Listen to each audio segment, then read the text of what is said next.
సర్వోన్నతుడు సజీవుడని క్రీస్తు సుచరిత కలిగిన పుణ్యనామంలో కూడా వచ్చిన దేవుని బిడ్డలు పరిశుద్ధులు హృదయపూర్వక వందనాలు. దూరాన సమీపాన ఆలకిస్తున్న వారికి, యూట్యూబ్ ద్వారా దేవుని మాటలు కూడా ఆలకిస్తున్న ప్రజలకి హృదయపూర్వక వందనాలు.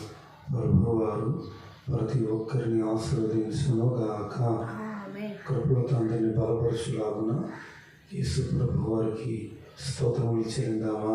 స్తోత్రం స్తోత్రం స్తోత్రం స్తోత్రం స్తోత్రం స్తోత్రం స్తోత్రం స్తోత్రం. దేశ జనులను ఆరోగ్యంతో ప్రభు బలపరిచేటట్లు మన భారతదేశం దీవించులాగున స్తోత్రములు చెల్లిందామా. స్తోత్రం స్తోత్రం స్తోత్రం స్తోత్రం స్తోత్రం. అధిపతులకు ఆరోగ్యం అనుగ్రహించేలాగున స్తోత్రములు చెల్లిందామా. స్తోత్రం స్తోత్రం స్తోత్రం స్తోత్రం. దైవ సేవకులు కృపలో బలపరిచేలాగున స్తోత్రములు చెల్లిందామా. స్తోత్రం స్తోత్రం. విశ్వాసం బలపరిచేటట్లుగా ప్రజానికాన్ని ఆస్వాదించలాగున స్తోత్రములు చెల్లిందామా. స్తోత్రం స్తోత్రం స్తోత్రం స్తోత్రం స్తోత్రం. యోహాను సువార్త 5వ అధ్యాయము. యోహాను సువార్త 5వ అధ్యాయం. కాస్త పరిశుద్ధ గ్రంథం యోహాను సువార్త 5వ అధ్యాయం 2వ వచనం. యెరూషలేములో గొర్రెల ద్వారము దగ్గర హెబ్రీ భాషలో బెతెస్దా అనబడిన ఒక కోనేరు కలదు. దానికి 5 మంటపములు కలవు. బెతెస్దా అనబడిన కోనేరు. హల్లెలూయా. ఈరోజు ప్రభువారు మనతో మాట్లాడబోతున్న మాట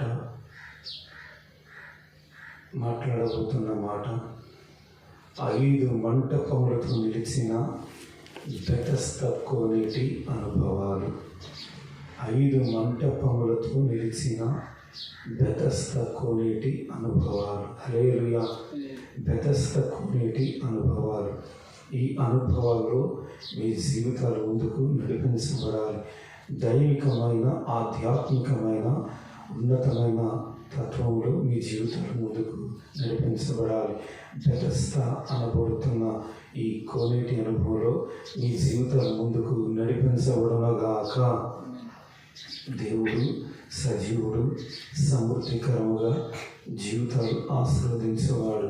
ప్రతి కుటుంబ వ్యవస్థల్ని కూడా కృపలో కట్టు సమర్థుడు కనుక వాక్కు ద్వారా ప్రతి హృదయం రంగాలు పరిశుద్ధపరచబడునుగాక. దేవుని నామానికి మహిమ కలుగునగాక. 5 మంటపములు కలిగిన బెతెస్దా కోనేటి అనుభవాలు. నోట్ చేసుకున్నారు కదా, వాక్యలు వెళ్తాను. 5 మంటపములు కలిగిన బెతెస్దా కోనేటి అనుభవాలు. మీ జీవితాల్లో బెతెస్దా కోనేటి అనుభవాలు ఉండాలి. ఈ బెతెస్దా అనబడుతున్న ఈ కోనేటి అనుభవంలో అనేకమైన ఆధ్యాత్మికమైన విషయాలను తెలుసుకోగలం. ఒక్కసారి పరిశుద్ధ గ్రంథం 5వ అధ్యాయం యోహాను సువార్త 3వ వచనం. ఆయా సమయములకు దేవదూత కోనేటిలో దిగి నీళ్లు కదిలించుట కలదు. నీరు కదిలింపబడిన పిమ్మట మొదట ఎవడు దిగునో వాడు ఎట్టి వ్యాధి గలవాడైనను బాగుపడును గనుక ఆ మంటపములలో రోగులు, కుంటివారు, ఓత్సకాలు చేతులు గలవారు గుంపులుగా పడి ఉండిరి. అక్కడ 38 ఏండ్ల నుండి వ్యాధి గల ఒక మనుషుడుండెను. యేసు వాడు పడిండుట చూచి వాడు అప్పటికీ బహుకాలము నుండి ఆ స్థితిలో ఉన్నాడని ఎరిగి స్వస్థపడగోరుచున్నావా అని వాడిని అడుగగా ఆ రోగి, అయ్యా, నీళ్లు కదిలింపబడినప్పుడు నన్ను కోనేటిలోనికి దించుటకు నాకు ఎవడునూ లేడు కనుక నేను వచ్చినంతలో మరొకడు నాకంటే ముందుగా దిగునని ఆయనకు ఉత్తరం ఇచ్చాను. యేసు, నీవు లేచి నీ పరుపెత్తుకుని నడుమని వానితో చెప్పగా వెంటనే వాడు స్వస్థత నొంది తన పరుపెత్తుకొని నడిచాను. హల్లెలూయా. పరుపెత్తుకొని నడిచాను. దేవుని మాట ఏం చేస్తుందంటే నిలకడ తత్వం ఇస్తుంది. హల్లెలూయా. దేవుని మాట ఏమిస్తుందంటే నడకను అనుగ్రహిస్తుంది. హల్లెలూయా. కోనేటి అనుభవంలో మనము తెలుసుకోవాల్సింది, ఈ కోనేటి అనుభవంలో గుడ్డివారు అవ్వచ్చు, కుంటివారు అవ్వచ్చు, ఉత్సకాలు కలిగిన వాళ్ళు అవ్వచ్చు, ఎట్టి రోగగ్రస్తులైనా సరే స్వస్థత పొందుతున్నారు, ఎట్టి వ్యాధి గలవారైనా సరే బాగుపరచబడుతున్నారు. మరి మీరు బాగుపరచబడుతున్నారా? ఎవరు గుడ్డివారు, ఎవరు కుంటివారు, ఎవరు ఏ క్రియల్లో నిలిచారు తెలుసుకుందాము. హల్లెలూయా. దేవుడు దీవించునుగాక. అది యెరూషలేము అనే ప్రాంతం అండి. ఆ ప్రాంతంలో బెతస్దా అనబడుతున్న ఒక కోనేరండి. ఆ కోనేటి దగ్గరికి జనములు రావడం జరుగుతుంది. జనాలు ఎవరు వస్తున్నారంటే రోగులు వస్తున్నారు, రోగాలు పోతున్నాయి. కుంటి వాళ్ళు వస్తున్నారు, కుంటితత్వం పోతుంది. గుడ్డి వాళ్ళు వస్తున్నారు, గుడ్డితత్వం పోయి కళ్ళు తెరవబడి నేత్రాంకుతులుగా నేత్రములు తెరవబడి బయలు వెళ్తున్నారు. వచ్చేటప్పుడు రోగాలతో వస్తున్నారు, వెళ్ళేటప్పుడు స్వస్థత పొందుకొని వెళ్తున్నారు. బెతస్దా అనబడుతున్న కోనేటిలో దేవుని యొక్క మహిమ నిలిచింది. ఆమేన్.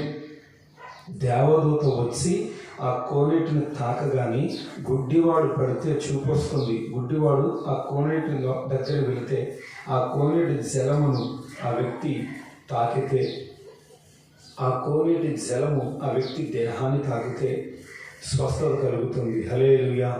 దేవదూత పరలోకం నుంచి వస్తుంది.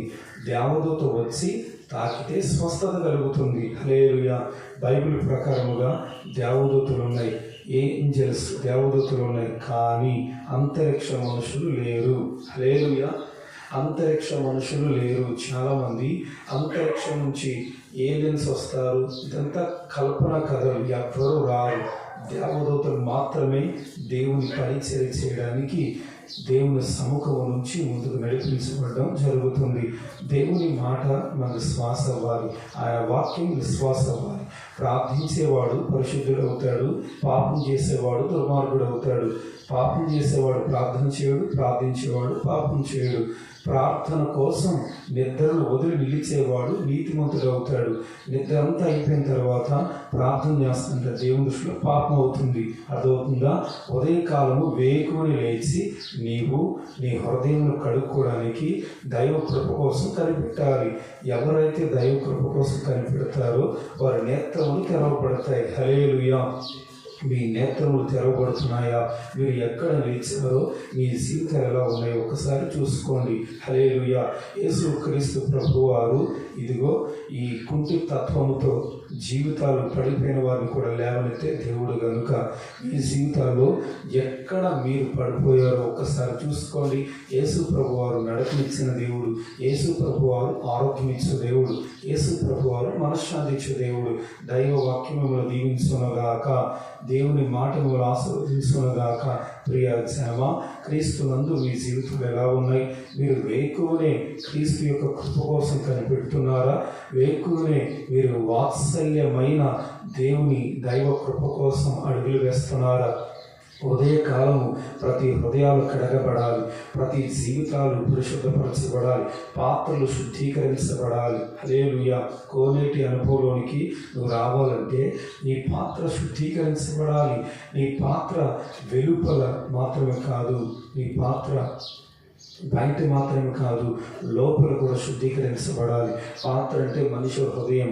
7వ అధ్యాయము 21వ వచనం నుంచి మార్కు సువార్త చూస్తే లోక సంబంధమైన ప్రతీది కూడా అపవిత్రత, కాముకత్వం, వ్యభిచారం అనేది, దురాలోచనలు, దొంగతనములు ఇలాంటివన్నీ కూడా మనిషి హృదయంలోంచి బయటకు వస్తున్నాయి. మనిషి హృదయంలోంచి బయటకు వచ్చి మనిషి జీవితాన్ని అపవిత్రపరుస్తున్నాయి, మనిషి యొక్క మనసును అపవిత్రపరుస్తున్నాయి, మనిషి యొక్క జీవితాన్ని అదో పాతాళ స్థితికి నడిపిస్తున్నాయి. ఏమిటి అని అంటే దురాలోచనలు. దురాలోచన అనేది కూడా పాపం. ఈ దురాలోచన పాపం, మహాపాపం. ఇది జీవితాన్ని నాశనం చేస్తుంది.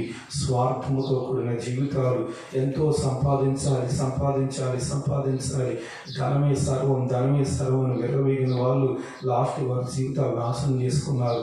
ధనము కాదు ఖ్యాతిని తెచ్చేది క్రీస్తు యొక్క మనస్సు. ఆమేన్. దేవుని మనసు ఉన్న వాళ్ళు దైవిక ప్రేమ కలిగి ఉంటారు. దేవుని మనసు ఉన్నవాళ్ళు పరిశుద్ధత కలిగి ఉంటారు. దేవుని మనసు ఉన్నవాళ్ళు అందరినీ గౌరవిస్తూ ముందుకు నడిపించబడతారు. దేవుని మనసులో మీరు ఎక్కడ ఉన్నారు? దేవుని వాక్యముకు మీరు అప్పగించుకుంటున్నారా? దేవుని వాక్యానికి మీ జీవితాలు ఎంతగా అప్పగించబడుతున్నాయి? దేవుని మాట ద్వారా మీ భవిష్యత్తు మార్చబడుతుంది. ప్రగతి పదంలో దీవెనకరముగా, ప్రగతి పదంలో ఆశీర్వాదకరముగా, విద్యా రంగంలో అవ్వచ్చు, వైద్య రంగంలో అవ్వచ్చు, టెక్నాలజీలో అవ్వచ్చు, సమస్తమైన ఈ ప్రపంచంలో ముందుకు ఒక ఉన్నతమైన ప్రఖ్యాతి ముందు పాత్రగా స్థిరపరచబడాలంటే క్రీస్తు నందు నీ జీవితం పవిత్రపరచబడాలి. ఎవరి జీవితాలు అయితే పవిత్రపరచబడతాయో వారు ఒక థామస్ అల్వా ఎడిషన్ లాగా బల్బును కనిపెట్టే ఒక తత్వంలో థామస్ అల్వా ఎడిషన్ ఎలా వెళ్ళాడు? తన నేత్రంలో పోయినా పర్లేదు, నేను బల్బును కనిపెట్టాలి. తనకు ఇన్స్పిరేషన్ ఏంటంటే దైవవాక్యం, దేవుని మాట. ఆ వ్యక్తి బల్బును కనిపెట్టకపోతే ప్రపంచవ్యాప్తంగా చీకటిలోనే ఉండు. జంతువుల కొవ్వును వారు తీసి ఆ కొవ్వును వెలిగించేవాళ్ళు.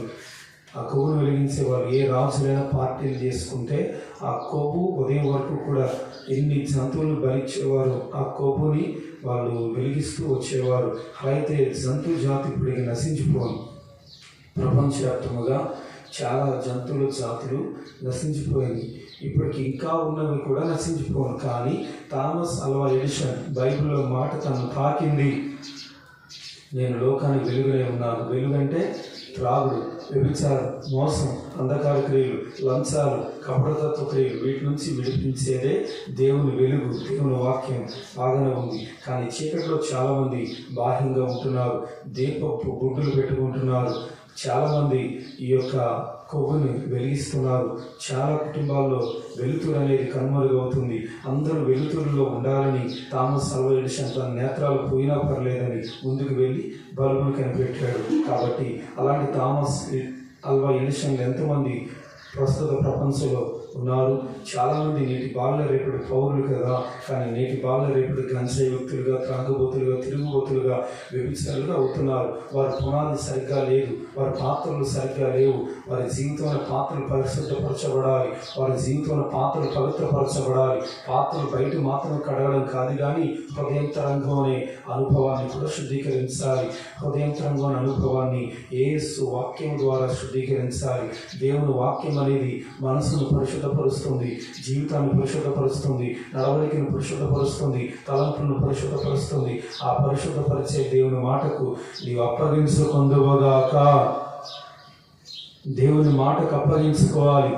నీ బిడ్డల్ని దేవునికి అప్పగించాలి. వారి ప్రవర్తన, వారి ఆలోచన, వారి నడవడిక, వారి యొక్క జీవితం దైవిక భక్తికి అప్పగించినప్పుడు వారి జీవితం పాపంలో ఉండదు.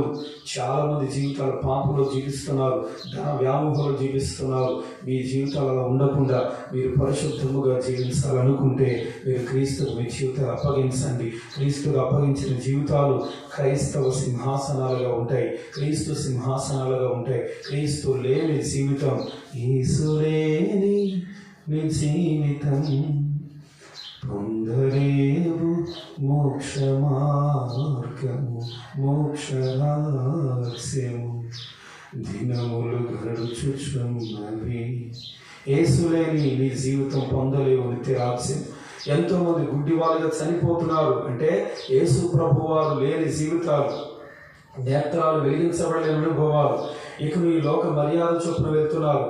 115వ అధ్యాయం కీర్తన గ్రంథం 4-5 వచనాలు చూసుకుంటే, వారి విగ్రహములు వెండి బంగారువి, అవి మనుషుల చేతు పనులు. నోరుండి పలుకు, చేతులుండి తాకవు, కాలు నుండి నడవు, కన్నులతో చూడవు, కన్ను నుండి చూడవు, నోరుండి పలుకవు, అవును కదలలేవు పాదము నుండి. వారి విగ్రహములు అక్కడే ఉంటాయి. ఆ విగ్రహములను అనుసరించకూడదు. ఇశ్రాయేలు ప్రజలారా, యెహోవా యందు నమ్మిక ఉంచుడి, ఆయన మిమ్మును బలపరచు దేవుడే ఉన్నాడు. హల్లెలూయా. అవును, ఆయన కేడముగా ఉన్నాడు. ఇశ్రాయేలు ప్రజలకు దేవుడిచ్చిన మాట, నేను మీకు తోడుగా ఉంటాను. హల్లెలూయా. ఉన్నవాడు ననుచు, తోడున్నవాడు ననుచు, వారికి తోడుగా ఉన్న దేవుడు. హల్లెలూయా.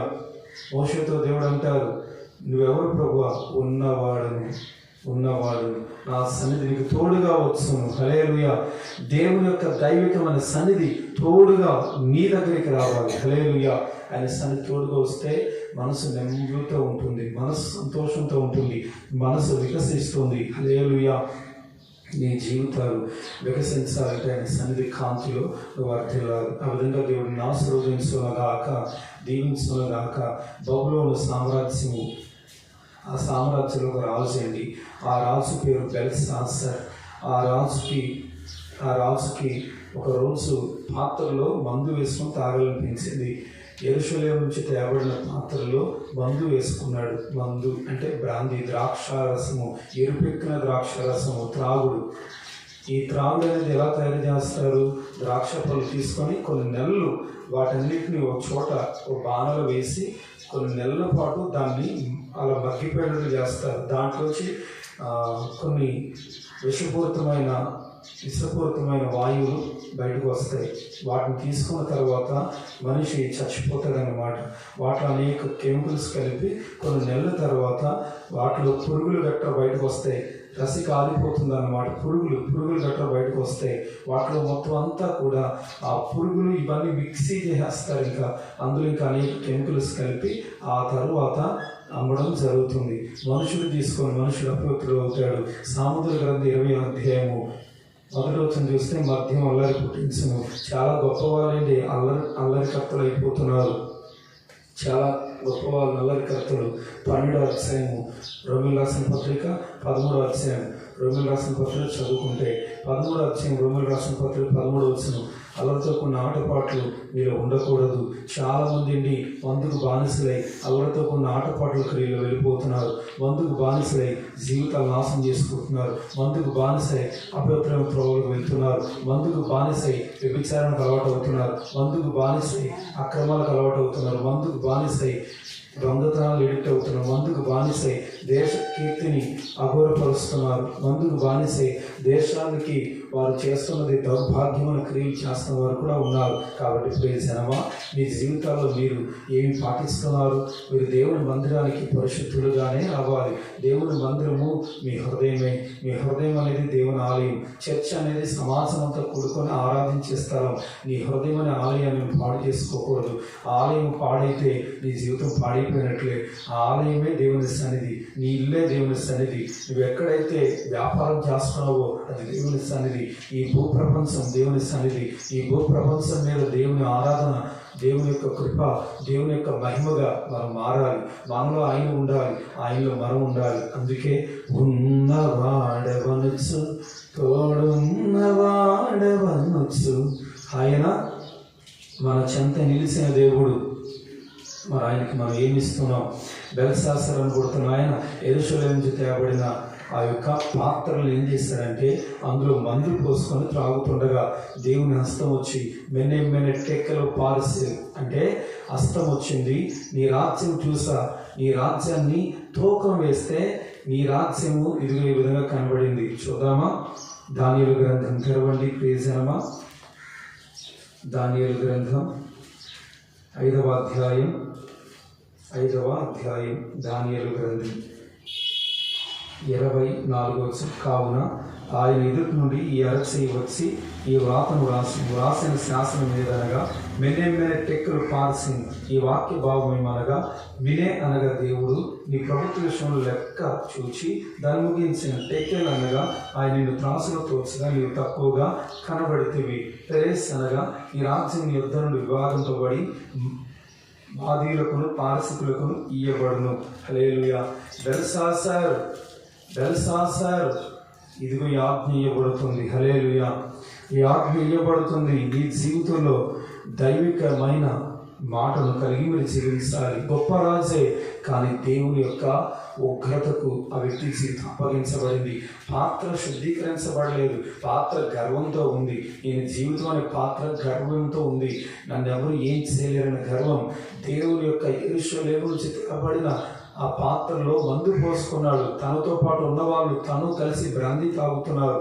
దేవుని యొక్క ఆ అరచెయ్యి వచ్చి శాసనము రాసింది, మెన్నె టెక్కులు పార్చింది, రాజ్యం తీసేస్తున్నా, అయిపోయింది. ఒక్క మాటలో రాజ్యం పోయింది. నేను చెప్తున్నాను, దేవుడు చూస్తాడండి. దేవుడు చూసినప్పుడు నీ ప్రార్థన కనబడాలి, దేవుడు చూసినప్పుడు నీ భక్తి కనబడాలి, దేవుడు చూసినప్పుడు నీ యథార్థత కనబడాలి, దేవుడు చూసిన నీ ప్రార్థన, నీ భక్తి, నీ యథార్థత, నీ పిల్లల్ని పరిశుద్ధతలో పెంచడం కావాలి. చాలా మంది తమకు తామే పరిశుద్ధులు అనుకుంటారండి, తమకు తామే పరిశుద్ధులు. అవునండి, కొంతమంది పిల్లోడు చూస్తే దొంగ, ఇంకో పిల్లోడు చూస్తే ఆడు దొంగే, కూతురు చూస్తే లోకకెళ్ళే. ఇలాంటి వాళ్ళు ఎంతమంది లేరు. బయటికి నీతిమంతులుగా నటించే వాళ్ళు ఉంటారు. ఆడపిల్లలు అవ్వచ్చు, మగపిల్లలు అవ్వచ్చు, లోక క్రియలో పడిపోతున్న వాళ్ళు ఎంతోమంది ఉన్నారు. ఆ ఉత్సవంలోంచి మీకు విడుదల నా ప్రభు అనుగ్రహించుకున్నగాక. యేసు ప్రభు వారు తప్ప ప్రపంచంలో ఎవ్వరు కూడా బంధకాల నుంచి విడిపించే వాళ్ళు లేరు. అది త్రాగుడ, వ్యసనమ, విచారమ, మోసమ, సినిమాల, అంధకార క్రియల, తప్పుడు దృశ్యాలు, లోక సంబంధం, అక్రమ త్రోవల అన్నిటి నుంచి విడిపించేది యేసు యొక్క కృప మాత్రమే. నీ కృపతో నన్ను విడిపించండి నాయన, నీ రుద్రంతో నన్ను కడగండి నాయన, నన్ను నీతి మంతుడిగా నువ్వు మార్చండి అని మీరు కోరుకోవాలి. ఈ బెతస్తా అనుభూతున్న కోనేటి అనుభవంకు 5 మంటపములు ఉన్నాయి. ఎన్ని ఉన్నాయి? 5 మంటపములు. ఈ 5 మంటపముల యొక్క క్రియలు ఏమిటి? ఈ 5 మంటపముల యొక్క అనుభవాలు ఏమిటి? హల్లెలూయా. ఈ 5 మంటపములు సువార్త మన జీవితాల్లో ఉంటుందా? ప్రతి ఒక్కరి జీవితాల్లో సువార్త అనేది ఉండాలి. హల్లెలూయా. నోట్ చేసుకోండి, చెప్తాను. 5 మంటపముల యొక్క క్రియలు మన జీవితంలో. కాపరితత్వ అనుభవం ఒకటి, 2 స్వార్థ అనుభవం ఉండాలి, 3 ఉపదేశం ఉండాలి, 4 ప్రవక్త తత్వం ఉండాలి, 5 అపోస్తలత్వం ఉండాలి. మొత్తం 5. ఈ 5 ప్రతి సంఘానికి పునాదిగా ఉండాలి. ఆమేన్. ఈ 5 ప్రతి సంఘానికి కూడా మంటపములుగా ఉండాలి. ఈ 5 ఉపదేశములు కలిగి 5-4 మినిస్ట్రీ అనుభవాలు కలిగి జీవించాలి. మీరు స్వార్థలో ఉంటున్నారా? కాపరితత్వ అనుభవంలో ఉంటున్నారా? కాపరి రాత్రంతా కూడా గొర్రెలు కాచుకుంటాడు. దావీదు గొర్రెలు కాచేవాడు కనుక ఘనుడిగా దేవుడు దీవించాడు. మరి మీరు మందరు కాస్తున్నారా? మందరం వదిలేస్తున్నారా? నాయకుడు ఇచ్చే డబ్బులు వెంపడులాడుతున్నారా? చాలా మంది నాయకులు ఇచ్చే డబ్బుల కోసం ఆశపడతారు. పేరాశకు పోయి భర్తను అమ్మేసుకున్న వాళ్ళు కూడా ఉన్నారు. డబ్బు వ్యసనాల్లో జీవిస్తున్న వాళ్ళు కూడా ఉన్నారు. అలాంటి క్రియల్లోనికి ఎవరు వెళ్ళకూడదు. హల్లెలూయా. అలా వెళ్ళకూడదు. ఒక ఆమె ఏం చేసిందంటే, పేదరికంలో పుట్టిన ఆమె తన భర్తను ఒక అమ్మాయి ప్రేమించింది. ఈమె వయసు చూస్తే అమ్మాయి వయసు చూస్తే 18 ఏండ్లే, కానీ తన భర్త వయసు చూస్తే 40 ఏండ్లు. హల్లెలూయా. 40 ఏండ్లు. అప్పటికి ఆయనకి భార్య, బిడ్డలు. ఆమె ప్రేమించింది. ఏం చేశారు తెలుసా? లోక ప్రేమ కదా. ఈమె దగ్గరికి వెళ్ళి చెంప చెల్లుమనేటట్లుగా కొట్టింది. నా భర్తను వల్ల వేసుకుంటావా అని కొట్టింది. ఆమె ఏం చేసింది తెలుసా? నా దగ్గర డబ్బు ఉంది, నీ భర్తను కానీ నాకు ఇచ్చేస్తే నీకు ఎంత ఇస్తా అని ఆమె చెప్పిన మాటలకి ఈమె ఏం చేస్తుందంటే లోబడిపోయింది. హల్లెలూయా. ఏమైపోయింది? లోబడింది. భర్త దగ్గరికి ఆ మాట వెళ్ళడం జరిగింది. భర్త అన్నారు, నాతో నీకు పెళ్ళి అయ్యేటప్పుడు నువ్వేం మాట చెప్పావు? మరణమైన, వేదనైన, దుఃఖమైన, కన్నీరైనా, మరణం మనల్ని వేరు చేసేంత వరకు కూడా నిన్ను వదలు. అవునా? నేను అదే చెప్పాను కదా. అవును.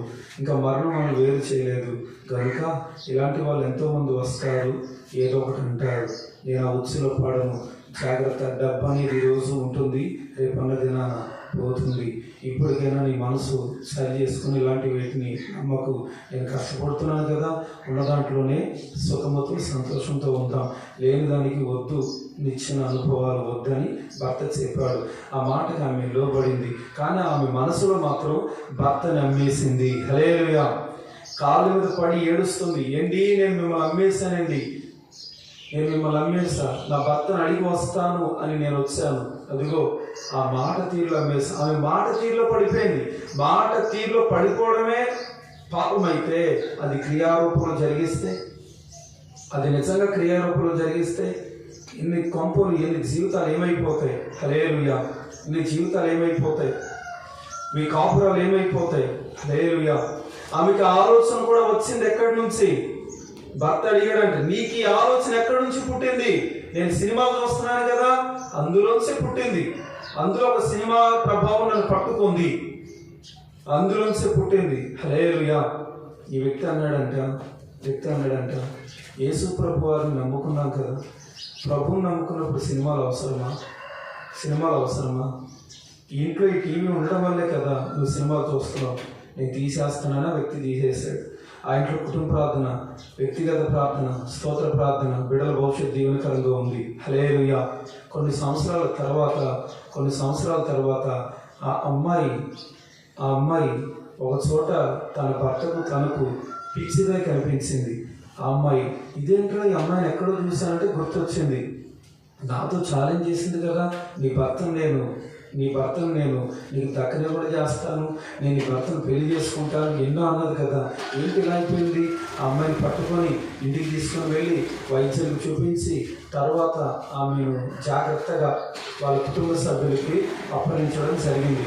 ఆ అమ్మాయిని కొంతమంది వ్యక్తులు తన జీవితాన్ని నాశనం చేసి ఆ అమ్మాయిని పిచ్చిదానిగా, ఆమె జీవితాన్ని అనేకమైన ఇంజెక్షన్లు, పిచ్చిగా మారడానికి కావాల్సిన ఇంజెక్షన్లు ఏవైతే ఉన్నాయో వాటిని కూడా ఇచ్చి ఆమె జీవితం నాశనం అయ్యేటట్లుగా ప్రయత్నాలు చేశారు. ఆమె దేహాన్ని అపవిత్రపరిచారు. ఇప్పుడు ఆమె జీవితం పాడైపోయింది. తల్లిదండ్రుల ఆమెను ఎదుగుతున్నారు, ఎక్కడ పడితే అక్కడ ఆ తల్లిదండ్రులు ఎదుగుతున్నారు. లాస్ట్కు చూస్తే ఆ తల్లిదండ్రులు కూడా చాలా రోగగ్రస్తులు అయిపోయారు. ఒక్కగానొక్క కూతురు. వీళ్ళు ఎప్పుడైతే ఇంటికి తీసుకెళ్లారో తల్లి ఆరోగ్యంతో పైకి బలపరచబడ్డానికి ఒక ఉన్నతమైన స్థైర్యం కలిగింది. తండ్రి లేవనెత్తబడ్డాడు. కుటుంబం అంతా సంతోషంతో ఉన్నారు. చెప్తున్నారండి, కీడు చేసిన వాళ్ళకి మనం మేలు చేయాలి, మేలు చేస్తూనే ఉండాలి. ఎవరో ఎప్పుడో కీడు చేశారని మనం కీడు తలపెట్టకూడదు. వారి నిమిత్తం ప్రార్థన చేయాలి, వారందరూ బాగుండాలని కోరుకోవాలి. అది దేవుని మనస్సు. పాత్రలు బయట కాదు, లోపల శుద్ధీకరించబడాలి. పాత్ర అంటే మనిషి హృదయము లోపల శుద్ధీకరించబడాలి. పాత్ర అంటే మనిషి జీవితం లోపల శుద్ధీకరించబడాలి. అది వాక్యము ద్వారా, ప్రార్థన ద్వారా, విశ్వాసం ద్వారా. మరి మీ జీవితాలు ఎక్కడ శుద్ధీకరించబడుతున్నాయి? ప్రైజ్ జనమా, క్రీస్తునందు మీరందరూ కూడా శుద్ధీకరింపబడుగాక. శుద్ధీకరించబడాలి. మాట తీరులో శుద్ధీకరణ మీకు ఉండాలి. బెల్షస్సర్ ఆయన రాజ్యం పోవడానికి కారణం ఆయనలో ఉన్నది గర్వం. ఆయన పాత్రలో ఏమి పోసుకున్నాడంటే త్రాగుడు వ్యసనం. ఒక రాజు పోసుకుంటే రాజ్యమే పోతే, మరి అదే వ్యసనం ద్వారా నువ్వు నీతిమంతుడిగా ఎలా తీర్చబడతావు? అదే వ్యసనం ద్వారా పరిశుద్ధుడిగా ఎలా తీర్చబడతావు? అదే వ్యసనం నీ జీవితాల్లో ఉంది. మీ బ్రతుకుల్లో వ్యసనంతో మీరు జీవిస్తున్నారు. మీ బ్రతుకుల్లో పరిశుద్ధత లేకుండా జీవిస్తున్నారు. ఇంకెంతకాలం దేవునికి నచ్చలేని త్రోవలు వెళ్తారు. డబ్బుని ఆశిస్తున్నారా? ఆ డబ్బు మీకు మిగలదు. ఆశిస్తున్న మీ హృదయం కూడా ఒక దినాన్ని అలసిపోతుంది. కుటుంబానంతటినీ దగ్గరికి చేర్చుకోండి. భార్య బిడ్డలతో కలిసి సంతోషంతో బ్రతకండి. ఉన్న దాంట్లో తృప్తిగా ఉండండి. లేని దానికి నిచ్చెన వేయకండి. డబ్బు అని బెడిసి కొట్టుకోవడం కాదు. నేను వడ్డీలకు తిప్పిన డబ్బు ఎక్కడ ఉంది? నేను అక్రమంగా సంపాదించిన డబ్బు ఎక్కడ ఉంది? ఇలా విర్రవీగుతున్న వాళ్ళు ఎంతో మంది ఉన్నారు. ఒక వ్యక్తి, నాకు కావాల్సింది బొంతలు కుట్టుకురా అని 150 రూపాయలు బొంతలు ఆయన ఒక 4 తెచ్చుకున్నాడు. ఆ వ్యక్తి తీసుకురాగానే ఇంటి ముందుకి వెంటనే వెళ్ళి తీసుకొని హాల్లోకి వెళ్ళాడు. తలుపు వేశాడు. లోపలికి వెళ్ళాడు. బయటికి రావట్లేదు. ఎప్పుడైనా బొంతలు తీసుకొస్తే ఈయన బయటికి రాడు, అంత బేగ రాడు. చాలా గంటల తర్వాత వస్తాడు. అప్పుడు కూడా ఆ రోజు అయ్యింది, రాలేదు. తర్వాత రోజు ఉదయం వీళ్ళు డౌట్ వచ్చింది, ఇదేంటి లోపల వెళ్ళిన వ్యక్తి రాలేదు అని వీళ్ళు డౌట్ వచ్చి వీళ్ళు ఏం చేశారంటే రాలేదేంటని తలుపులు కొట్టారు. తర్వాత తలుపులు పగలగొట్టి లోపలికి వెళ్ళారు. ఒక బెడ్ మీద ఈయన ఉన్నాడు. ఆ బెడ్ మీద ఈయన చనిపోయి ఉన్నాడు. హల్లెలూయా! చనిపోయి ఉన్నాడు. బెడ్ మీద చనిపోయి ఉన్నాడు. జరిగినది ఏమిటి? హల్లెలూయా! జరిగినది, ఈ వ్యక్తి బొంతలు ఏవైతే కుట్టుకు రమ్మంటాడో అందులోనూ ఈయన అక్రమంగా సంపాదించిన డబ్బును పెడతాడు. హల్లెలూయా! బంతులు ఏవైతే తీసుకురమ్మన్నాడో అందులో ఆయన గోల్డెన్ బిస్కెట్లు అవ్వచ్చు, వెండి అవ్వచ్చు, వాటిని ఒక బిస్కెట్ రూపంలో వాటిని మార్చి కంసాల దగ్గర చేయించి వాటిని తీసుకురావడం జరుగుతుంది. హల్లెలూయా. వాటిని తీసుకురావడం జరుగుతుంది. ఈ వ్యక్తి వాటిని అన్నిటిని కూడా, ఈయనకి ఇంత డబ్బు ఎక్కడి నుంచి వచ్చిందంటే ఎక్కడైనా ఖాళీ స్థలం దొరికితే చాలు లాయర్లతో కలిసి ఆ స్థలం ఆయనదని దొంగ పట్టాలు పుట్టించుకుని ఆ స్థలాన్ని అమ్మేసి ఇప్పుడు ఆ స్థలంలో వచ్చిన ఆ స్థలం అమ్మలో వచ్చిన డబ్బులు ఈయన ఇదిగో బంగారపు బిస్కెట్లని వెండని వీటి రూపంలో ఈ బొంతలు కుక్కుకొని ఆయన ఉంటాడు. అలాగే పెట్టుకున్నాడు. చాలా బొంతలు, తెచ్చిన బొంతలన్నీ కూడా పెట్టుకొని ఆ పైన ఆ వ్యక్తి నిలిచి అవన్నీ ఆ వ్యక్తి ఒక పరుపులాగా ఉన్నాయి. ఆ పైన నిలిచి నా డబ్బు నా డబ్బు నా డబ్బు నా డబ్బు నా డబ్బు నా డబ్బు చచ్చిపోయాడు. హల్లెలూయా. చనిపోయాడు. అయిపోయింది. వచ్చావు ఒంటరిగా, వెళతావు ఒంటరిగా, ఈ లోకములో నీతో వచ్చేదేమిటో, మలిచాడు బొమ్మనుగా, మార్చాడు మనుషునిగా, మాటే మరచి నీవు చేసినదేమిటో. ప్రైజ్ జనమా, దేవుని మాట మరచి మీరేం చేస్తున్నారు? భార్య బిడ్డలను చూసుకుంటున్నారా? కుటుంబాన్ని కట్టుకుంటున్నారా? ఈనాడు సన్నగా ఉన్నవాడికి శరీరం లావు కావడానికి టాబ్లెట్లు వాడుతున్నారు. అది కాస్త బెడిసి కొడితే మరణం అనేది వారి వాకిటికి వచ్చేస్తుంది. చాలా జాగ్రత్త సుమా, అలాంటి వాటిలో వెళ్ళకండి. దేవుడిచ్చిన శరీరం ఆకృతి ఎంత ఉందో ఆ విధంగానే ఉండండి. లేనిపోని వాటిలోకి వెళ్ళకూడదు. హల్లెలూయా. ఒక పిల్లవాడు ఏం చేశాడంటే ముఖమంతా కూడా జిడ్డు ముఖంగా అయిపోయింది. అడగడం జరిగింది, ఇదేంట్రా ముఖమంతా ఇలా అయిపోయిందంటే, ముఖమంతా వాళ్ళ అక్కగారంట ముఖానికి గంధం గట్రా, ఇంకా అలోవేరా, ఫేస్కి సంబంధించిన కొన్ని రాయడం జరుగుతుంది. వీడు రాశాడు. మొత్తం ముఖమంతా కూడా జిడ్డుగా మారిపోయింది. హల్లెలూయా. ముఖమంతా ఈ లోక అందాన్ని చూసుకునేవాడు దేవుని పనికి రాడు. ఈ లోక అందం చూసుకునేవారు దేవుని సన్నిధికి పనికిరారు. ఈ లోక అందం కాదు, కావలసింది పరలోక సౌందర్యం, పరలోక పరిశుద్ధత, పరలోక ప్రేమ. కుటుంబాలను కట్టుకోవాలి, పిల్లల్ని పరిశుద్ధులుగా పెంచాలి. అబద్ధాలు పెంచుతున్న కుటుంబాలు ఉన్నాయి, అహంకారాలు పెంచుతున్న కుటుంబాలు ఉన్నాయి. పాత్రల్ని శుద్ధీకరించుకోమంటే పాత్రల్ని పాపంతో ఉంచుకుంటున్నారు. బెల్సాసర్ త్రాగుడుతో నింపాడు, రాజ్యం పోయింది. చాలా మంది కుటుంబాల్లో పిల్లల్ని కుట్రపూరులుగా, మీ పెద్దనాన్నతో మాట్లాడకు, ఆడి పెద్ద మోసగాడు, తల్లిదండ్రులే చెప్తాడు. ఈ పిల్లల మనసుల్లో తల్లిదండ్రులే ఆ ఉచ్చులు ఉంచుతారు. ఆయన కనిపిస్తే చాలు ఈ పిల్లలు మమ్మల్ని పొట్టించుకోలే, పెద్ద మోసగాడు. నీకు తెలుసా ఆయన మోసగాడని? చిన్నప్పుడు నేను ఎత్తుకోలేదా, నిన్ను లాయించలేదా? ఉంటారండి ఇలాంటి వాళ్ళు ఉంటారు. కుటుంబాలు అన్నప్పుడు సమస్యలు వస్తాయి, ఇబ్బందులు వస్తాయి. వెలుగు ఉంటుంది, చీకటి ఉంటుంది.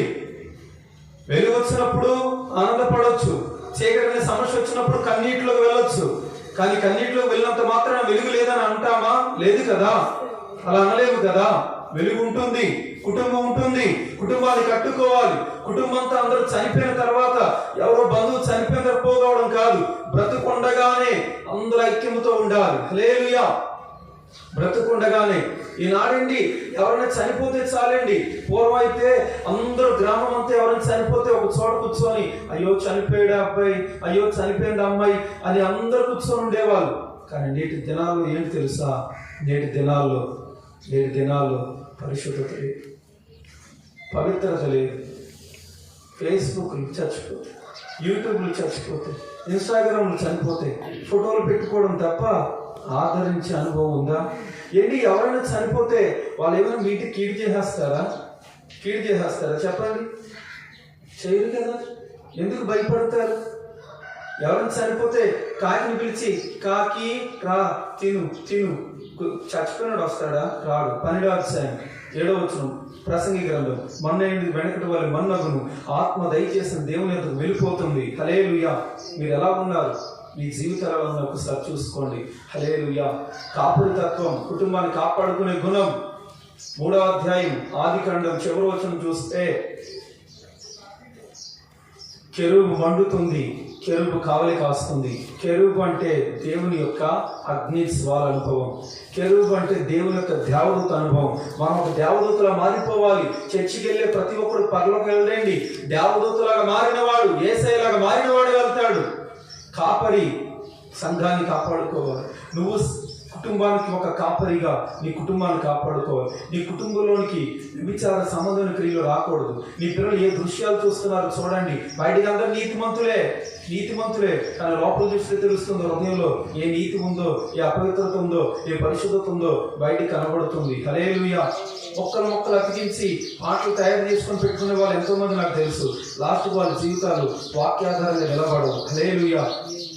ఎవరో పాటలు రిలీజ్ చేశారని మేము రిలీజ్ చేస్తాం, మేము మొక్కలు అతికించుకుంటామంటే కుదరదు. పళ్ళు సందులో ఉన్న పాపం, పళ్ళు సందులో ఉన్న అబద్ధం దేవునికి తెలుసు.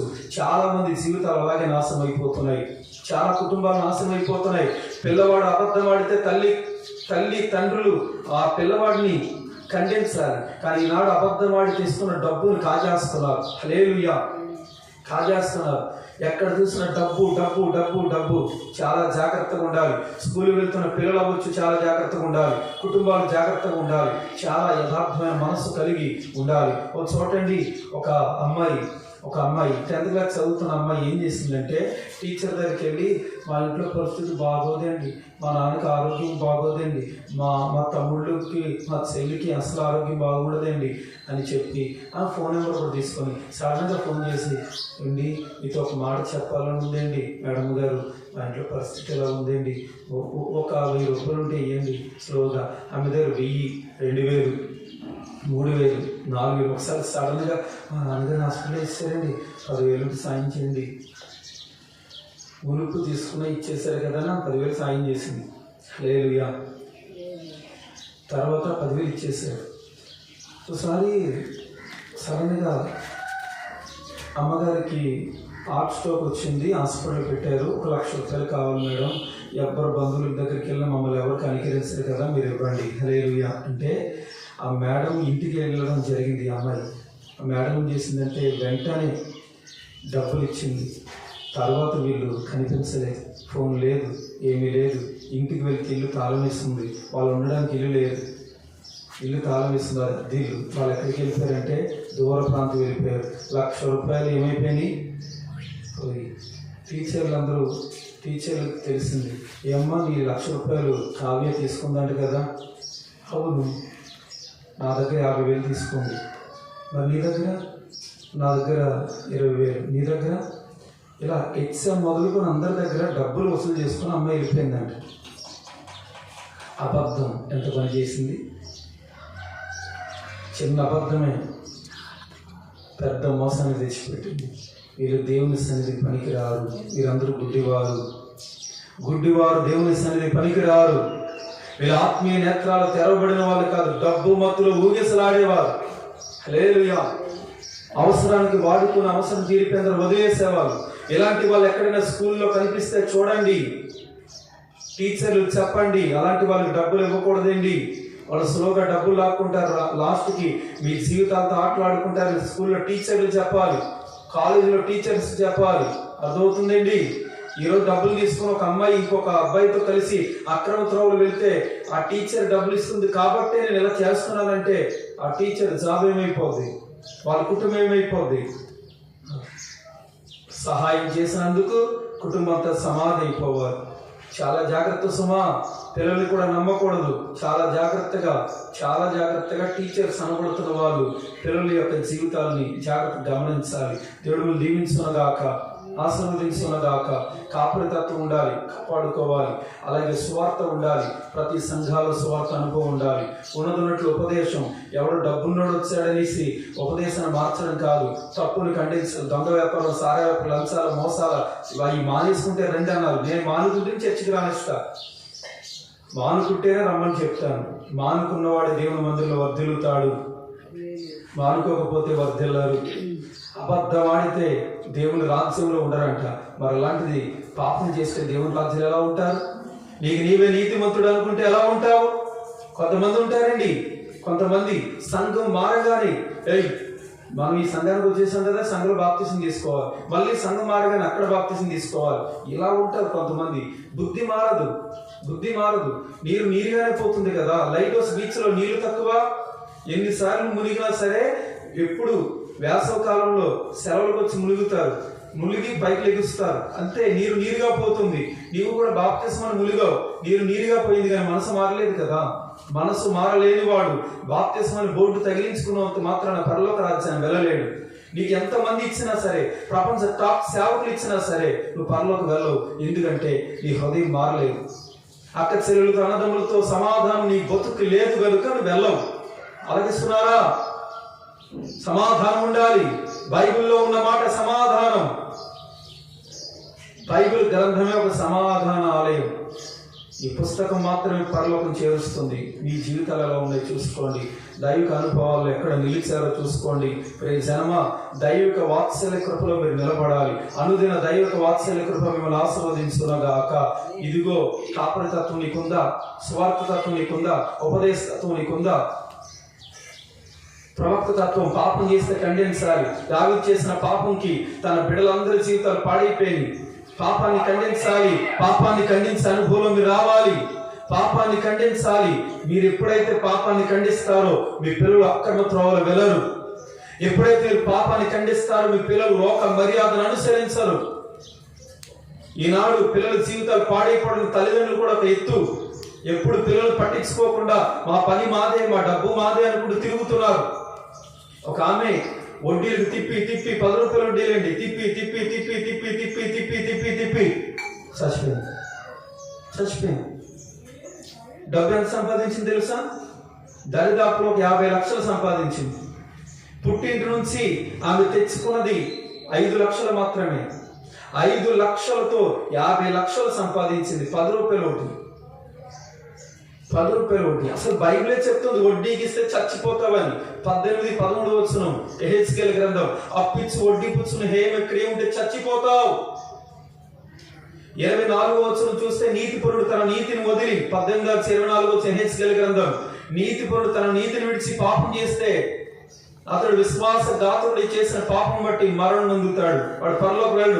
మునుపు నువ్వు జాజు కొట్టావేమో, మునుపు చర్చలో పరిచయం చేసావేమో, మునుపు స్వార్థలో ఉన్నావేమో, కానీ ఇప్పుడు నీలో వాక్యం లేదు కనుక, నీలో గర్వం పెరిగింది కనుక నువ్వు పరలోకి వెళ్ళవు. కొన్ని సంఘాలలోనండి పాస్టర్ గారండి వాక్యం చెప్పండి, పేద స్థితిలో ఉన్నప్పుడు వాక్యం కాస్త అంగీకరిస్తారు. వాక్యం అంతా అయిపోయిన తర్వాత వీళ్ళ జీవితాలు పవిత్రతలో కట్టబడ్డు. తర్వాత స్లోగా మంచి వ్యాపారాలు ముందుకు వెళ్తారు. తర్వాత అక్రమ వ్యాపారాల్లో వెళ్తారు. వాడు చేయట్లేదు, చర్చికి వెళ్ళినోడు బియ్యకట్లు దొంగతనం నువ్వు చేయి. వాడు చేయట్లేదా? అదిగో వాడు చేస్తున్నాడు కదా ఆయిల్ దొంగతనం నువ్వు చేయి. వాడు చేస్తున్నాడు వడ్డీ వ్యాపారం నువ్వు చేయి. వాడు చేస్తున్నాడు భూ కబ్జాలు నువ్వు చేయి.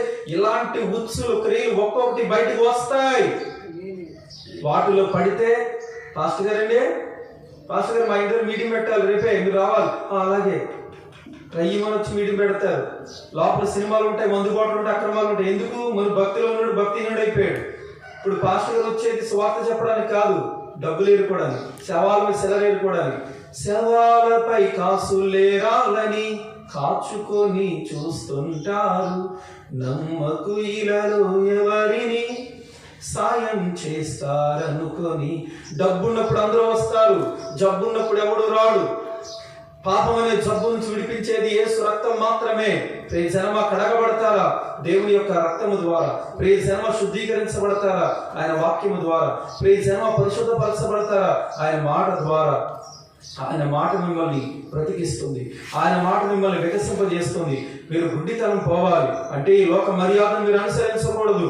ఈ లోక మర్యాదలో సినిమాలు ఉన్నాయి, ఈ లోక మర్యాదలో సీరియళ్ళు ఉన్నాయి, ఈ లోక మర్యాదలో ఇంకా చెప్పుకుంటూ పోతే అపవిత్రమైన త్రోవలకు వెళ్ళే క్రియలు కూడా ఉన్నాయి. వాటిని వదలాలి. దేవుని దృష్టిలో వ్యభిచారం ఎంత పాపమో, యేసు ప్రభువుని దేవుడిగా కాకుండా మీరు ఎవరిని పూజించినా అది పాపమే. చాలా మంది ఏంటి బైబిల్ గ్రంథాన్ని ఫాలో అవ్వలేని నాకు ఎంతో మంది తెలుసు. ఒక పిల్లవాడు అన్నాడు, దేవుడు ఉన్నాడా? దేవుడు ఉంటే మా వ్యాపారం ఎందుకు దీవించబడదు అని అన్నాడు. తీరా వాళ్ళ వ్యాపారం దగ్గరికి వెళ్ళి చూస్తే ఆ వ్యాపారంలో ప్రార్థన అనే అనుభవం లేదు. ఆ పిల్లవాళ్ళ అబద్ధాలనే అనుభవం ఉంది. నోరు తెరిస్తే అబద్ధం. వాళ్ళ నాన్నగారి ఆరోగ్యం లేదు, వాళ్ళ అమ్మగారికి ఆరోగ్యం లేదు, ఆ కుటుంబానికి ఆరోగ్యం లేదు. వాళ్ళ నాన్నగారు అంటారు, ఆ పెద్ద బోట్ల మీద త్రాగుడు పెడతారు, ఏం పాస్టర్ గారు మన దీని మీద పెట్టకపోతే ఎలాగా, అందరూ అడుగుతున్నారు అలాగని. నేను ఒకటే అన్నా, అలాంటి వాటిని పెడితే నేను ప్రార్థన చేయలే, ఆ వ్యాపారం పోయింది. చేయలేదు ఆ వ్యాపారం, అదో పాతాళ స్థితికి వెళ్ళిపోయింది. ఆ వ్యాపారంలో ఫలింపు లేదు, ఇప్పటి వరకు ఫలింపు లేదు. వాళ్ళు మన సంఘానికి వచ్చే వాళ్ళంటే కాదు, బయట వాళ్ళు ఏదో ప్రార్థన అవసరం అడిగారు అనేసి వాళ్ళకి మును ప్రార్థన చేస్తాం, దేవుడు దీవించాడు. ఎప్పుడైతే వాళ్ళు అక్రమం స్టార్ట్ అయిందో వాళ్ళ జీవితం పాడైపోయింది. ఇలాంటి వాళ్ళు ఎంతో మంది నాకు ఈ ప్రాంతంలో కూడా తెలుసు. నేను చెప్తున్నాను, దేవుడు అంటే అలుసుగా తీసుకుంటే దేవుడు కూడా నిన్ను ఆ విధంగా తీసుకుంటాడు. దేవుడే నా ఘనత అంటే దేవుడు నిన్ను పరలోక రాజ్యంలో దేవదూతల మధ్య ఘనముగా నిలుపుతాడు. ఆమేన్. పరలోకంలో గనుడిగా ఉండాలి, పరలోకంలో ఔదార్యంతో ఉండాలంటే ఇక్కడ పరిశుద్ధతలో కట్టబడాలి, ఇక్కడ నీతిలో కట్టబడాలి. ఉపదేశం ఏది? సంఘాల్లో ఖండింపు బోధ ఉండాలి, అలాగే సంఘాల్లో అపోస్తలత్వం ఉండాలి. వివాహం లేని ప్రతిష్ఠిత సేవ అనుభవంలో ఉన్న యాజకుడు ఉండాలి. అలాంటి యాజకుడు మెల్కీషెదెకు క్రమం చొప్పున నిరంతరం వాక్య పరిపాలన ముందుకు వెళ్తాడు, సంఘాన్ని కాపాడుకుంటూ వెళ్ళడం జరుగుతుంది. ప్రైజ్ జనమా, ఆస్తుల సేవలో ఉన్నారా, వాక్య సేవలో ఉన్నారా, పాప బడిలో ఉన్నారా, వాక్య నిలయలో ఉన్నారా, పరిశుద్ధతలో ఉన్నారా, లేకపోతే లోక మత్తులో ఉన్నారా? 5 మంటపములు కలవు. ఈ 5 మంటపములోనూ కూడా కాపరత్వం, సువార్త, ఉపదేశం, ఇదిగో అపోస్తలత్వం, ప్రవక్త తత్వం ఇవన్నీ ఉన్నాయి కదా. తప్పును ఖండించే అనుభవాలు ఉన్నాయి కదా. నాతాను ప్రవక్త వెళ్ళి దావీదు చేసిన తప్పు, ఊరియా భార్య జీవితాన్ని నాశనం చేసి ఖండించాడు. ఈనాడు సంఘాల్లో పెద్దలను కొడుతున్న వాళ్ళు 3 భార్యలతో ఉన్నాడు పెద్ద. చాలా తప్పు, అది చాలా తప్పు. పనులు సందుల్లోను పాన్పడక వేసుకున్నవాడు కూడా చర్చిలోను సంఘ పెద్దే, గుట్కా వేసుకున్నవాడు సంఘ పెద్దే, వ్యభిచారం చేసినవాడు సంఘ పెద్దే. దేవుడికి కోపం వస్తుంది. దేవుడు చర్చిలోకి ఎంట్రీ అయ్యి పావురాలు గొప్పలది అమ్ముతుంటే దేవుడు కొరడా చూపించాడు. తెలీదా దేవుడి తత్వం? యేసు ప్రభులో ఉన్న 2వ కోణం. మొదటిది ప్రేమ, రెండోది తీర్పు. మొదటిది ప్రేమ, 2 తీర్పు. తీర్పు ఎలా ఉంటుంది తెలుసా? పరమగ్ని జ్వాల పరతురంగ స్వర తరంగమై కడవరి దినముల కడవరి క్షణముల కడభూరధ్వని ప్రతిధ్వనించగా దిక్కు దిక్కున పంచభూతములు మహావరేంద్రముతో దహించిపోగా మెరుపుదాడిలా ప్రభుని రాకడా చండ ప్రచండ మార్తాండ కండ అఖండ ఉగ్రుడై గగన మండలము గుండెను చీల్చుకొని మేఘారూఢై ప్రభువే దిగిరాగా మృతులు తుల్లిపడి కళ్ళు తెరవగా మృత్యుంజయుడై తీర్పు తీర్చెనని కళ్ళు తెరచుకో, కన్నీళ్లతో మేలుకో. నీ ఆస్తుల, నీ అంతస్తుల, నీ డబ్బా నిన్ను రక్షించదు, నీ పిల్లలు రక్షించదు. నరకాగ్ని గుండానికి మీరు వెళ్ళిపోవడానికి కారణం మీ అక్రమ డబ్బు. అగ్ని గుండానికి వెళ్ళిపోవడానికి కారణం అక్రమ డబ్బు. ప్రకటన గ్రంథం 21:8 వచ్చిన ప్రకారముగా అబద్ధికులు అగ్నిగుండలో ఉంటాడు. నువ్వు ఆస్తులు ఎన్ని పోగేసుకున్న చచ్చి వెళ్లాల్సిన నరకమే. నువ్వు పాపం ఎంత పోగేసుకున్న చచ్చి వెళ్లాల్సింది నరకమే. నిన్ను పాస్టర్ బాక్స్ లో పెట్టొచ్చు, డబ్బుకు మత్తుడైన ప్రతి పాస్టర్ పెడతాడు. వాడికి ఉండదు పరలోకం, నీకు ఉండదు పరలోకం. ₹1,00,000 ఖర్చు పెట్టి మీటింగ్ లో పెట్టొచ్చేమో. వెళ్ళిపోయాడు పిల్లోడు పరలోక రాజ్యం అని, వెళ్ళిపోయింది అమ్మాయి పరలోక రాజ్యం అని. కుదరదు. ఒక వ్యక్తి గొంతు ఆగిపోయి త్రాగి చచ్చిపోయాడండి. పాడి కట్టారు, తీసుకొని వెళ్ళారు, పాతి పెట్టారు, తీసుకొచ్చారు. వాళ్ళ అన్నదమ్ములు చర్చికి వెళ్ళేవాళ్ళు, ఈ వ్యక్తి వెళ్ళాడు. ఓ సేవకుడి దగ్గరికి వెళ్ళి మా దగ్గర మీటింగ్ పెట్టాడు. వాళ్ళ ఇంటి దగ్గర పెట్టాడు. పరలోకి వెళ్ళిపోయాడని చెప్పాడు. ఆ వ్యక్తి బాప్తిసం లేదు, రక్షణ లేదు, పరిశుద్ధత లేదు, నీతి లేదు, త్రాగుబోతు వ్యక్తి పరలోకి వెళ్ళిపోయాడని పైసల కోసం, డబ్బు కోసం అబద్ధమాడిన పాస్టర్ నరకం పోతాడు. ఆ వ్యక్తి చనిపోయిన సంవత్సరానికి తల్లి కూడా చనిపోయింది. నేను చెప్తున్నానండి, దేవుని బిడ్డలు పరిశుద్ధంగా ఉండాలి. మీ బంధువులు ఎవరైనా చనిపోయారనుకో మీకు కీడు రాదు. అసలు వాళ్ళకే కీడు లేదు, మీకెలా కీడు వస్తుంది? ఏదైనా పురోహితుడి దగ్గరికి వెళ్ళారండి, పురోహితుడి దగ్గరికి వెళ్ళినా ఎక్కడికి వెళ్ళినా కీడు లేదు. చనిపోయిన వాడు మనుషులు ఎవరిని కూడా తనతో పాటు నేను తీసుకెళ్ళిపోతాను అనుకోడు. ఎందుకంటే చనిపోయిన వాడు రాడు. హల్లెలూయా. చనిపోయిన వాడు రాడు. చనిపోయిన వాడు లెగమనండి, లెగుస్తాడా? మరి లెగలేనివాడు నీ ఇంటికి వచ్చి నీ ఇంట్లో ఎలా నిలుస్తాడు చెప్పండి? కళల రూపంలో నిన్ను బలహీనపరిచేది సాతాను. కళల రూపంలో నేను బలహీనపరిచే సాతాను, వాళ్ళ ద్వారా వీళ్ళ ద్వారా వచ్చి నేను టెన్షన్ పెట్టే సాతాను. కాబట్టి మీరు చాలా జాగ్రత్తగా ఉండాలి. ఈ బైబిల్ మాత్రమే పరిశుద్ధ గ్రంథం. బైబిల్లో మరణం ఎలా వచ్చింది? ఆదాము చేసిన పాపం. మరణం ఎలా పోవాలి? ప్రశ్నకు సమాధానం బైబిల్లో ఉంది. యేసు రక్తం ద్వారా. యేసు రక్తం ద్వారా మరణం పోతుంది. మరి యేసే నమ్మిన వాళ్ళకి మరణం వస్తుంది కదండి, అది దేహానికి మాత్రమే. యేసే నమ్మిన వాళ్ళకి ఆత్మకు మరణం లేదు. యేసే నమ్మిన వాళ్ళు నిత్య జీవంలో ఉంటారు. యేసే నమ్మిన వాళ్ళు పరిశుద్ధుడైన దేవుడితో నిరంతరం ఉంటారు. మరి యేసే నమ్మావా? యేసే నీ జీవితంలో లేకపోతే నీ పరలోక రాజ్యంలో కొంతమంది ఉరి పెట్టుకొని చనిపోద్దామని ఉరి వేసుకుంటున్నారండి. అంతలో ఒక ధ్వని, స్తోత్రం స్తోత్రం స్తోత్రం అని మొత్తం నలుగురు వాళ్ళేంటి చనిపోతూ అనుకున్నారు. ఆ ధ్వని ఎప్పుడైతే వినబడిందో ఉదయకాల స్తోత్ర ప్రార్థన, ఆ లైన్లో ఒక స్వరం, వెంటనే వాళ్ళు వెళ్ళి యేసు ప్రభు వారిని నమ్ముకోవడం జరిగింది. వాళ్ళ గుండెల్లో ఉన్న దురాత్మ బంధకాలు తెగిపోయినాయి. వాళ్ళ జీవితం మారింది. నేను చెప్తున్నాను, 5 మంటపముల క్రీమిలో రావాలి. హల్లెలూయా. బెతెస్దా అనబడుతున్న అనుభవం, ఈ బెతెస్దా అనబడుతున్న అనుభవంలో మీ జీవితాలు నాటబడునుగాక. చాలా జాగ్రత్తగా ఉండండి. బెతెస్దా అనుభవంలో నడక వచ్చింది. బెతెస్దా అనుభవంలో యథార్థత వచ్చింది. బెతెస్దా అనుభవంలో వినయం వచ్చింది. మరి మీ జీవితంలో ఏమి వచ్చిందో చూసుకోండి. హల్లెలూయా. ఏం వచ్చిందో చూసుకోండి. అక్కడ 38 ఏళ్ళ నుండి వ్యాధిగా ఒక మనుషుడు ఉంటే యేసు వాడు పడినట్లు చూచి వాడు అప్పటికి బహుకాలం నుండి ఆ స్థితిలో ఉన్నాడని ఎరిగి స్వస్థపడగోరుచున్నావని వాడిని అడుగగా ఆ రోగి, అయ్యా, ఈ ఇల్లు కదిలింపబడినప్పుడు నన్ను కోనేట్లోకి దించుటకు నాకు ఎవడు లేడు కనుక నేను వచ్చినంతలో మరి ఒకడు నాకంటే ముందుగా దిగునని ఆయనకు ఉత్తరం ఇచ్చాను. యేసు, నీవు లేచి నీ పరుపెత్తుకొని నడుమని వాళ్ళతో చెప్పగా, యేసు ఎవరంటే నిజమైన దేవుడు, మనిషిని చేసిన వాడు కనుక వ్యక్తి మనసును తెలుసుకున్నాడు.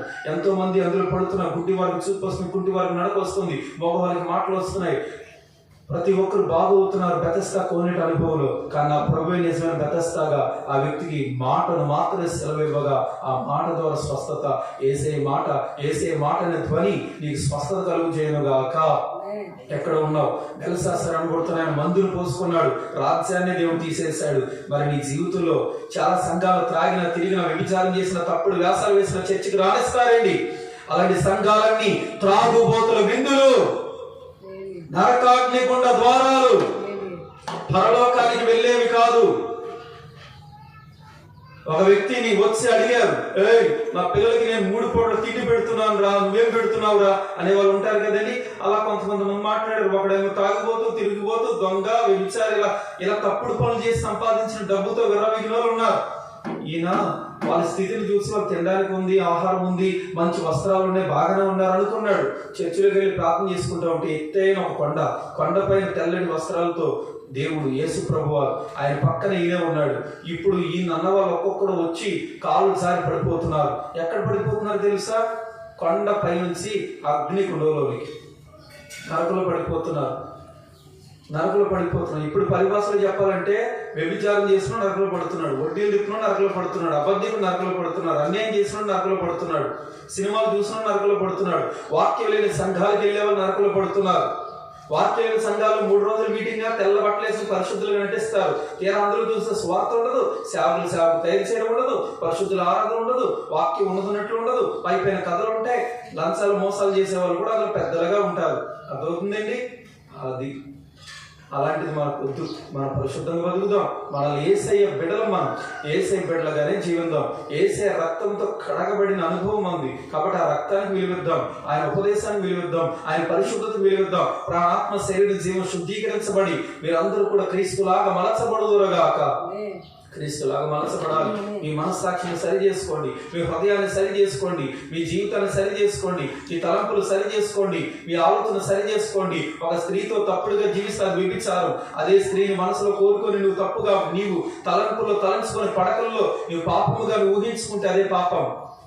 ఒక పురుషుడు నవ్వచ్చు, ఒక యవనస్తుడు నవ్వచ్చు, యవనస్తురాలు నవ్వచ్చు, ఎవరైనా నవ్వచ్చు. లోక ప్రేమ ఉచ్చులో ఊగిసలాడుతున్నారు, ఊయల్లో తేలిపోతున్నారు. లోక ప్రేమలో నువ్వంటే నాకు ఇష్టం, నువ్వు లేకపోతే నేను జీవించలేనని ఒక భ్రమలో ఉన్నారా? అక్కడ పడిపోయి నరకానికి వెళ్ళిపోతారు. జాగ్రత్త. అందరికీ ఒక లోకం ఉంది, ఆ లోకం పేరు పరలోకం. ఆ లోకానికి వెళ్ళిపోతుంది మరొక లోకం ఉంది, అది లోకం పేరు నరకం. అందరికి హృదయం ఉంది, ఆ హృదయం మీద సింహాసనం యేసు ప్రభుకు వేయాలి, లేకపోతే సాతానికి వేయాలి. మీ సింహాసనం మీద యేసైకి ఉందా స్థానం? సాతానికి ఉందా? యేసైకి స్థానం ఉంటే అక్రమాలు అడుగు పెట్టరు, పాపలు అడుగు పెట్టరు, పరిశుద్ధంగా బతుకుతారు, తల్లిదండ్రులను గౌరవిస్తారు. మీరు ఎక్కడ ఉన్నారు? ఎవరిని గౌరవిస్తున్నారు? జాగ్రత్తగా ఉండండి సుమా. ఈ దేహంతో చేసిన ప్రతి దానికి దేవుని దగ్గర లెక్క అప్పగించాలని ఒక తాపత్రయం, ఒక హృదయం మీలో ఉండాలి. దేవునికి లెక్క అప్పగించాలి. ప్రతి దానికి సీసీ కెమెరా ఉన్నాయి, జాగ్రత్త అని మన బోర్డు చూస్తాం కదా అక్కడక్కడ. అలాగే దేవుడు కూడా కొన్ని కెమెరాలు పెట్టాడు. నీ ఇంట్లో ఉన్న నీ గోడ దేవుని కెమెరా, నీ లోపల ఉన్న మనస్సాక్షి దేవుని యొక్క కెమెరా. హల్లెలూయా. అర్థమవుతుందా? దేవుని వాక్యం ఆయన కెమెరా. నువ్వు చేసిన ప్రతి తప్పులు బయటికి ఈడ్చుకొని వస్తుంది. నువ్వు చేసిన ప్రతి అపవిత్రత ఈడ్చుకొని వస్తుంది. 5వ అధ్యాయం జకర్యా గ్రంథం ప్రకారముగా ఎగిరిపో పుస్తకం ఒకటి కనబడేను. ఎగిరిపో పుస్తకం అంటే ఏంటి తెలుసు? నీ పాపాలు, నీ అపవిత్రత, నీ లోకక్రియలు అన్ని దేవుని దగ్గర నీకంటే ముందుగా వెళ్ళిపోతున్నాయి. నీకంటే ముందుగా అపవిత్రత, కాముకత్వం, పాపం అంతా కూడా దేవుని దగ్గర వెళ్ళిపోతుంది. అదే ఎగిరిపో పుస్తకం అనుభవం. కోనేటి అనుభవంలోనికి రాలేని ప్రతి ఒక్కడు కూడా పాప అనుభవం ద్వారా దేవుని యొక్క కూడా పాపాలు ఎగిరిపోతాయి. కోనేటి అనుభవంలోకి వస్తే స్వస్థత ఉంది, నడవడిక ఉంది, మనశ్శాంతి ఉంది, నెమ్మది ఉంది. బెతస్దా కోనేటి అనుభవాల్లో ఉన్నది జ్ఞానం. బెతస్దా కోనేటి అనుభవంలో ఉన్నది వినయం. బెతస్దా కోనేటి అనుభవంలో ఉన్నది దేవుని యొక్క శ్వాస. బెతస్దా కోనేటి అనుభవంలో ఉన్నది ఆరోగ్యం. బెతస్దా కోనేటి అనుభవంలో ఉన్నది పరలోకం నుంచి దిగి వచ్చే దేవదూత అనుభవం. చెప్పనా? బెతస్దా కోనేటి ముందు ఎవరు ఉన్నారంటే నజరేయుడైన యేసు. బెతస్దా కోనేరు అంటే సంఘం. ప్రతి సంఘాల్లో కూడా పరిశుద్ధత ఉండాలి. మా సంఘానికి 1000 మంది వస్తున్న, 1,00,000 మంది, 1,50,000 మంది ఇది కాదు. సంఘానికి వచ్చేవాడు ఒక్కడైనా వాడు పరిశుద్ధుడే ఉండాలి. సంఘానికి వచ్చే వాళ్ళు ఒక్కడైనా వాళ్ళు నీతిమంతులే ఉండాలి. సంఘం అంటే ఏంటి తెలుసా? మనిషి యొక్క హృదయం. మనిషి హృదయాన్ని కట్టలేంది. నువ్వు ఎన్ని సంవత్సరాలు ప్రసంగాలు చెప్పినా, ఎన్ని సంవత్సరాలు నువ్వు అబద్ధాలు చెప్పుకున్నా, అది పరలోక రాజ్యానికి నీకే దిక్కు లేదు. ఇంకా సంఘానికి ఏం దిక్కు ఉంటుంది? నీకే పరిశుద్ధత లేదు, సంఘానికి ఎలా పరిశుద్ధత వస్తుంది? దీపాలు వెలిగించే యాజకుడికి పరిశుద్ధత ఉన్నప్పుడు దీపాలు వెలిగించబడతాయి. యాజకుడిలోని దైవాత్మ లేనప్పుడు దీపాలు ఎలా వెలిగించబడతాయి? ధ్వని. సంఘాల్లో స్తోత్ర ప్రార్థన ధ్వని ఉండాలి. ఆవరణం పరిశుద్ధ స్థలం, అతి పరిశుద్ధ స్థలంలో ప్రవేశించాలంటే ప్రధాన యాజకుడిలో ఉండాల్సింది స్తోత్ర ప్రార్థన ధ్వని. ఆయన వేసుకున్న ఆ వస్త్రధారణకు క్రింద భాగంలో ఉంటాయి గంటలు, అంటే ధ్వని. స్తోత్రాల ధ్వని, ప్రార్థన ధ్వని, పరిశుద్ధాత్మ ధ్వని ఉండాలి. ఆ ధ్వని ఉంటేనే పరలోక రాజ్యం. నీ ఇంట్లోంచి ఏ ధ్వని వినబడుతుంది? రక్షణ కూర్చున్న ఉత్సాహ సునాదాల, పాప క్రియల, లోక డ్యాన్సుల, లోక అనుభవాల ఎందులో జీవిస్తున్నారు? ఇంటిపైన స్టార్, ఇంట్లో బాగా. ఇది కాదు నిజమైన క్రిస్మస్. క్రిస్మస్ అంటే క్రీస్తు ఉండాలి. క్రిస్మస్ అంటే క్రీస్తును ఆరాధన చేయడం. చాలా జీవితాల్లో నిజమైన క్రిస్మస్ లేదు. వ్యభిచారులు అవుతున్నారండి. యేసు ప్రభువును పక్కన పెడుతున్నారు, పాపం చేస్తున్నారు. అబ్బా ఎంత శ్రమగా ఉంది అంటున్నారు. నరకంలో కూడా ఉంటది, కాలిపోవడమే.